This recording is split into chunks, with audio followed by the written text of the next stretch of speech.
kind of show the shape.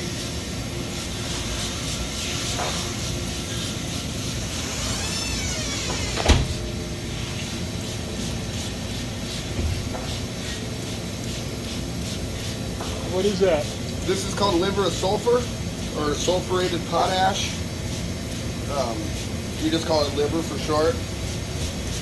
Pretty common chemical in the bronze foundry world. Does it get heated up at some point? Or?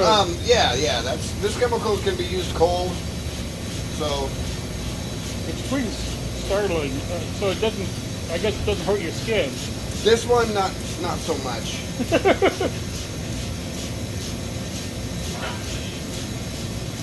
Not so much means much to me. No, you can't even really. I don't know. Sometimes we'll use like sand to rub off. That'll irritate my hands more than this chemical. Just makes your hands dirty.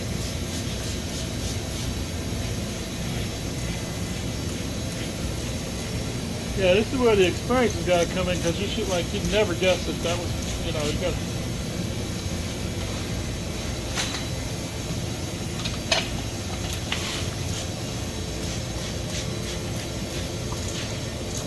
So at this point, you're trying to get it even. Is that the? Yeah, just kind of evening it out, taking all the light out of the holes, you know.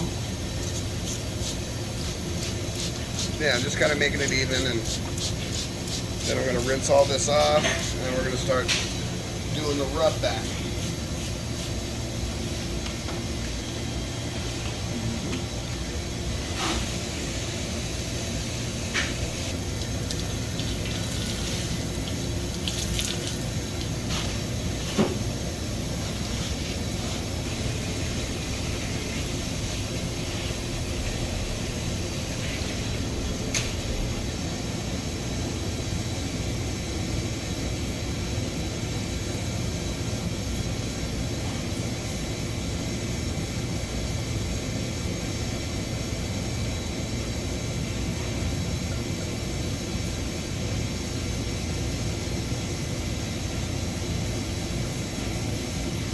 So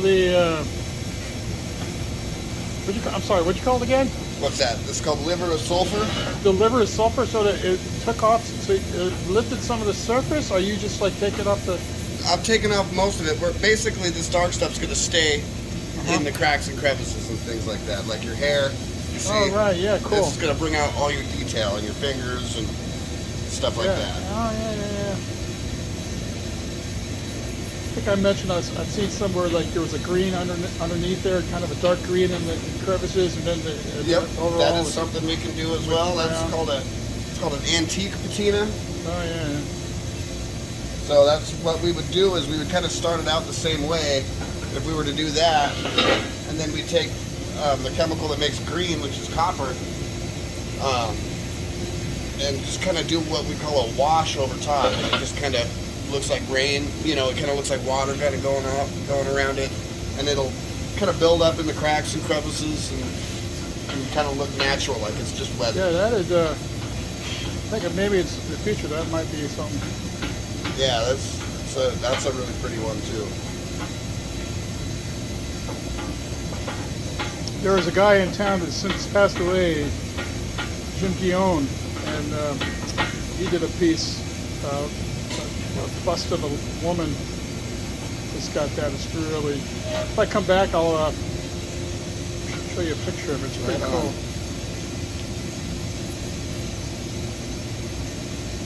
He used to do a lot of homeless folks. He did the lions at the zoo. I don't know if you've ever been to the Oregon Zoo. I have. I can't picture. Yeah, they're big. They're large. And I know. Yeah, I don't think I've been there since I've been a foundryman. So, you know, I probably didn't notice. You know, you don't notice those things. You know, like as much.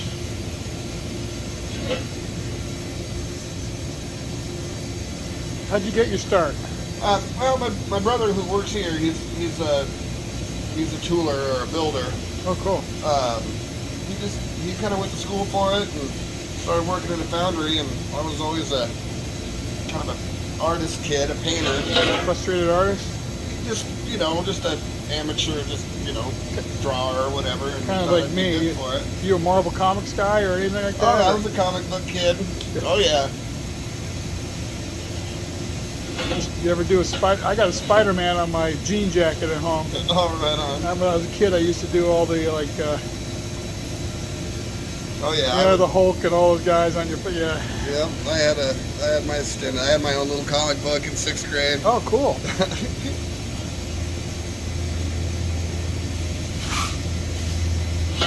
No, it was never great, but it was fun.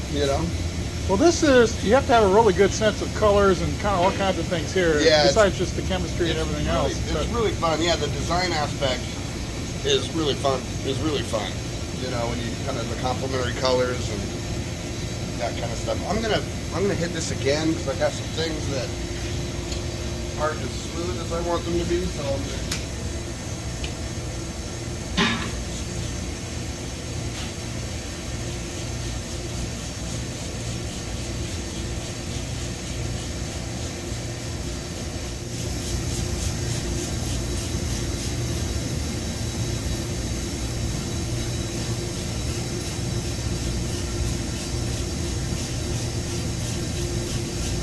That's incredible what it does to this thing. Yeah. It's just like, it's coming to life. It really does. It's really amazing what happens to it. Even this is like one of the most basic, kind of simple things that is done to a bronze, and it's really one of the better things. Yeah, this is stunning. What you're doing.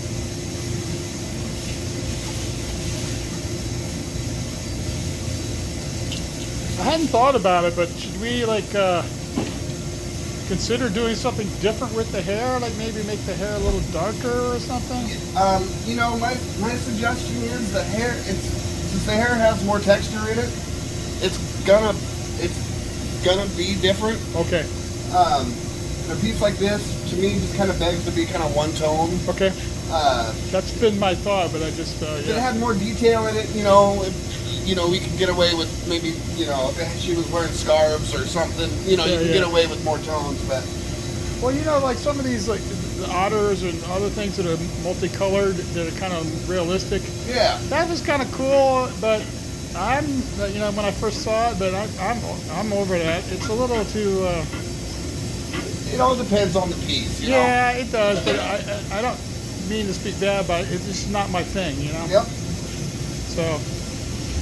Yeah, certain pieces lend themselves to that. Like I said, if she was like fully clothed, you could, make her clothes a different color, make her scarves a different tones and things like that. That's definitely something that can be done. But in this case, with just the one kind of feature, I think it makes sense. Yeah. I think it's going to be good just to kind of have everything kind of just be a nice. And like you said, all those deeper hairline. Yeah, it's already going to kind of recesses. give it some contrast. That's let your sculpture do the work. Ooh.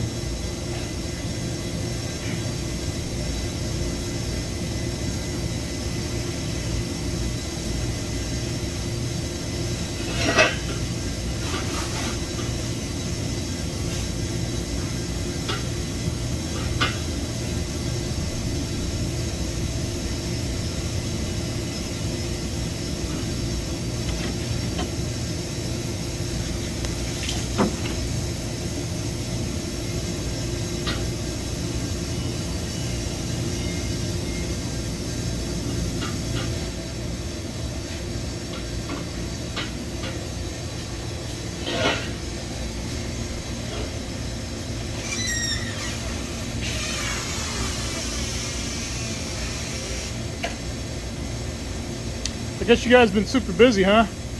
Yeah, steady. Very steady. Yeah, this has been like I think 8 months or something. Yeah. I think it was supposed to be 6 at first, and then Yeah. I guess some of the other foundries in the area had rough times through COVID. Is that the idea? Yeah, it's just everybody. It's just there's less foundries in the area. Yeah. It's the way it is.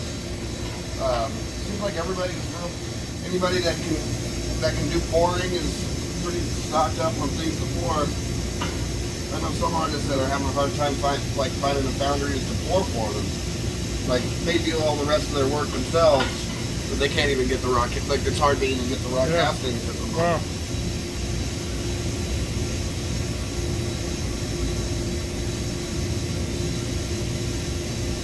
You know, I've worked here I've done this job for like 20 years, and you know, been through all kinds of recessions and things. It's pretty recession-proof. You know, I gotta figure out how to. You know, I'm rich people don't lose a lot of money in recessions. They might get richer. So, like, we don't really slow down all that much. I heard the recession for a rich person is nothing but everything's on sale. Yeah. But I gotta figure out how these guys, who's buying all these elks and bears and all that stuff. It's really weird. You know. Yeah. I don't want to get rich. But I don't mind getting rich, but it wouldn't be. It'd be fun to sell a few things. Yeah, it'd be nice. You know, I do music on the side, and you know, it's just I don't want to be rich as a musician, but it'd be real nice to be able to just make a living. Yeah, keep it going. Sustain it, you know. What do you play? I play guitar and drums. Oh, cool. I don't know which one I like better. It kind of both happen. Depends on the situation.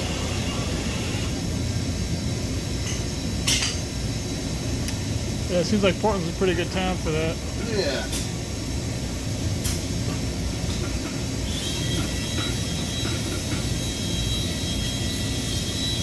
You have a genre, like something like Just basically rock, pop rock. You know, sometimes I get into some what they call alt country, which is just kind of country but cooler. You know. Oh yeah. That's there's a lot of that going on. Yeah, it's kind of a not necessarily new, but it's kind of a newly popular genre. I don't remember who's the guy that did you see the Super Bowl? Yeah. The guy that sang a national anthem. Oh shoot! What was his name? It was like I forget. I think it was like I want to say George S. something, but I could be wrong. But I really can't remember. It had that kind of little alt country-ish, but it was a lot more heavy on the country. But man, what a voice! That's cool. All right, that's looking good. Oh yeah, that's killer. All right.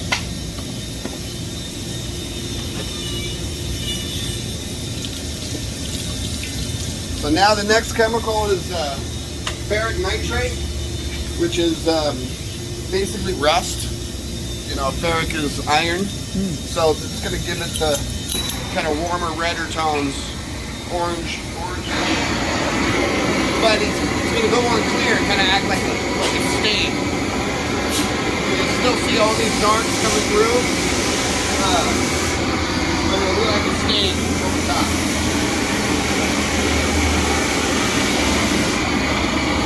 Does it have a bit of a preservative too, since it's got some rust in it? Because I understand rust is a pretty good preservative. You know, it really does. Like if we were to leave it like this, it would change unpredictably.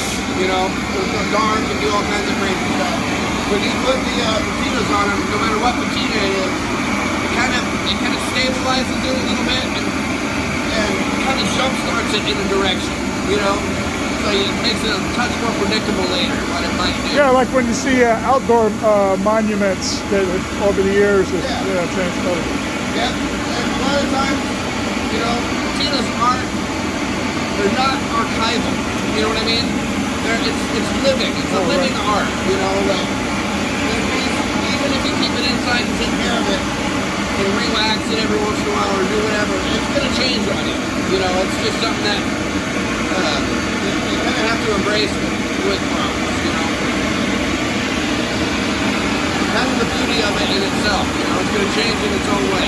Well, I like old watches, and they have a luminescent material that will change over time. And in certain years, some of the paint wasn't as stable, so it might change color. It might turn like a black might turn a little gray or brown or something. Yeah. Which people refer to as tropical, you know, but it's imperfect material that is, but it adds beauty and depth. And oftentimes, what's really funny is Like Gibson guitars, when they first came out, they made one kind of sunburst color, and what ended up happening is, due to the materials and stuff they use, those would always fade out depending on how people stored them. Now they offer different faded out versions of the same thing.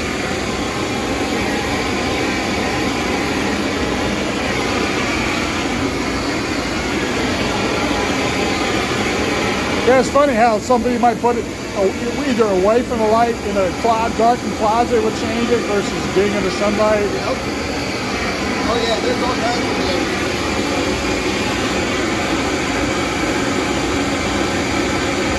So you're heating this up in order to apply the ferric nitrate. And why does it need to be heated? It really won't react. The liquid needs to evaporate out as soon as it touches the paint.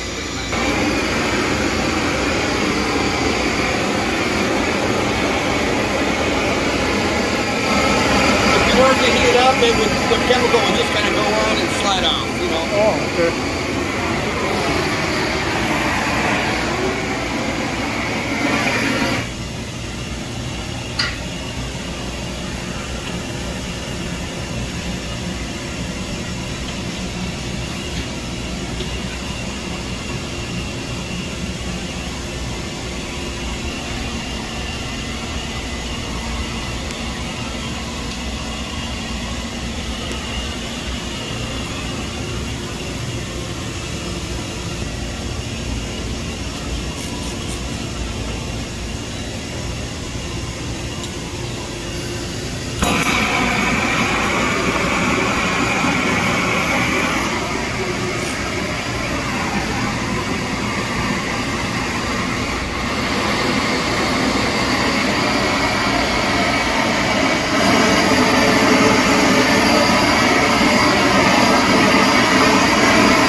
thinking?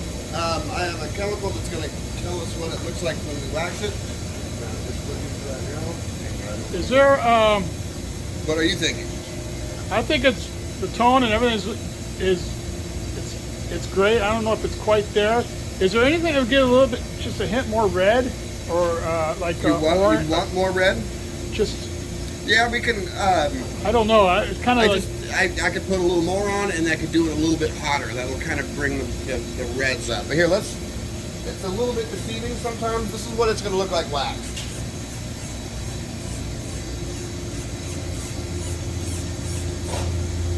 You see, but it's quite a bit darker, isn't it? It's darker and lighter. It does. Yeah. It just makes all the contrasts a little bit.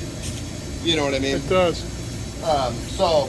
That's kind of what it's really. It's pretty. You're almost exactly like what the picture was. So honestly, let's go a little more there. Let's do a little bit more. I do. If you could I heard what you said about bringing it up and not going past that, but I would like possibly see a little bit more reddish, orangish undertones, or okay. Let's do it. Maybe not light ones, but a darker, or I don't know. Right now, like any kind of browns or something. That has to do with the undertone, and that's hard for me to hit now. I can definitely get more reds and more oranges. I can make it more like warm, Okay, warm, right? Yeah. There you so go. I'm going to do that. I'm going to do it in a little bit different way, but it's going to end up with the same result. Give me a little more precision. Put it right where I want it.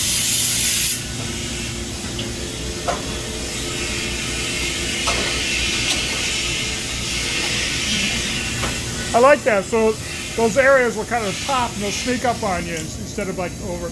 They'll sneak up on you instead of being overall. What's that? When you're trying to be more precise, you'll end up putting it so it's in some areas but not others, or no? I'm gonna keep it okay. Pretty much even, but this will allow me not to put too much in an area where I've already, you know what I mean? I can kind of just direct it a little better.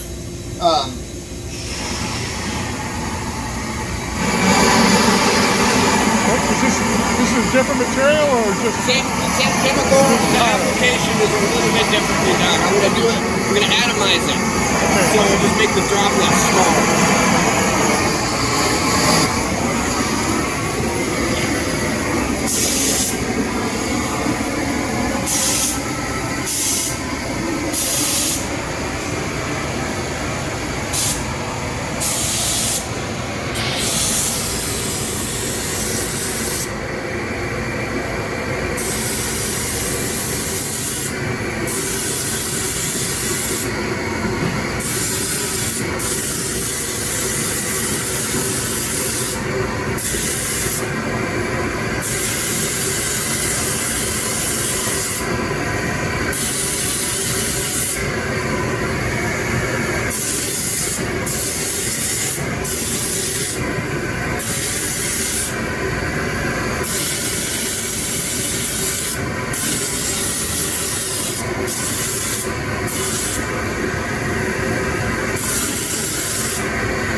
Do you still want it a little redder?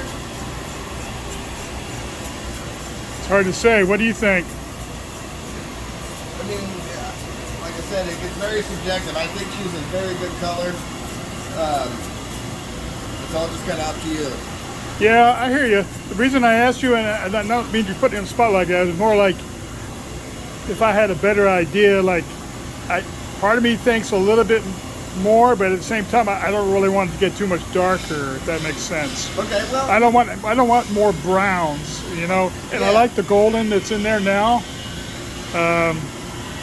if anything, it's gonna go more reddish, not really brown. Is it gonna get darker? It can, yeah. It can get a little bit darker, like in the burgundy areas. You know, right now we kind of got a nice fiery look to it, which I like. You know, sometimes if you go too hot or too much, you kind of lose that luster, you know? Yeah, I like the luster for sure. So we don't want to lose that luster. I don't know. I mean, I think she looks beautiful. Oh, let's stick with it. Yeah. I mean, like I said, it's very subjective. It's very fantastic. It's like if you're painting, you put that one little, you know, you got to know when to put the brush down. Yeah. It becomes that is an issue, you know. So yeah, let's put a wax on. I think she looks awesome. Oh, cool. You use like a butcher's wax, or what do you use? It's similar. We're using Johnson's wax right now. Oh, just Yeah. plain old. Yep. Pull up the car and throw. Yeah, a lot of times we'll use. It just depends. Like shoe wax works really Oh, well. really? Yeah, I used to butcher's wax that goes on like. Yeah, like bowling alleys and maple and that kind of stuff. Yeah. But Nice I've too. never heard of. Yeah, you know, this is like a wood wax that we've used before. This stuff's a little stiff, so we don't love that. It'll suck into the pores of the metal. It really protects it in a few different ways. You know, it's a surface protection, but it also goes inside as it cools. A little bit I heard was like once a year kind of a thing, and Yeah, you know, you could take take something like this. A lot of times this stuff is a little tough to relax with. Sometimes you'll get some white streaks that show up. I don't know it. Like a Lincoln shoe polish, neutral works really well. okay. Or a kiwi tan works decent. Looks a little yellowish, but it ends up working out after it goes on and dries and wipe it off. This is looking awesome. And as it dries, it's going to get a little more dull. We're going to get like a semi-gloss out of it. And what's cool about wax too is you can kind of buff it out to how you like it.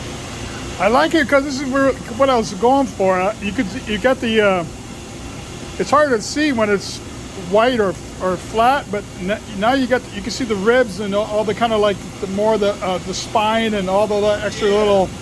Yeah, that's cool. what I was going for. A little bit of a mottled look to it, you know, which is nice. Yeah, I think that looks really, really nice. Killer. It's almost worth waiting 30 years, but. I think so. No, that's awesome. Congratulations. Yeah, that looks really good. Yeah, thank you. I know how those kind of projects can be. Well, you know, remodeling and going to work and raising kids and all that kind of stuff. All right, that's gonna cool down a bit. Yeah, and Kevin really nailed it too, man. There's no. I can see if you had one little pit or something, it would. We got a hair in there, but. Yeah, we'll get those all out. Yeah, it looks really good. Yeah, I think she's beautiful. So how do you want this to be finished out? So we got can a couple little hairs, but that'll come out. That'll come out. Yeah. So as it cools. What do you mean as far as like underneath? Yeah. So you kind of wanted it to be bondoed and felted, but you want maybe an option to be able to put it on a base? Exactly. Yeah. Well, since the other thing is you went to the trouble of putting it in the place where it could be bolted down. So, if possible, I did play with like on a base, and I think it looks really good. I'm so used to seeing it like this. Yeah. But I would like to have the option of like throwing it on some wood or Like a black piece of walnut or granite cherry or I don't know. Yeah, or even a piece of granite or something. Yeah, but you know, I hear it's A nice, like, it's more work, but I would like felt, and if you could like put some screws in there so that I could back them out or something. yeah, let's see what I can do. I don't know.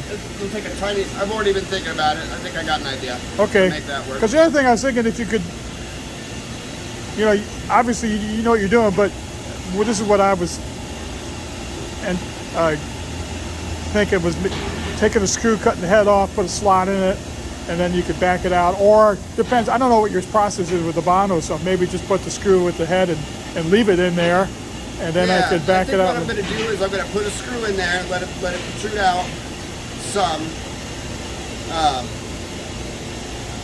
And then maybe throw some tape around that screw so we have a little extra play. Okay. That way we can pull it out a little easier. Yeah, and it'll be below the felts. So is that right? Yeah, the screw's gonna be. I'm gonna take the screw out. Oh, okay. Yeah. Oh, perfect. Okay, Yeah, cool. yeah. So there'll just be little indentations. Oh, fantastic! And then it'll be easy to find because you'll just put your thumb in I there. think that's. Oh yeah, That's see? the plan. I think.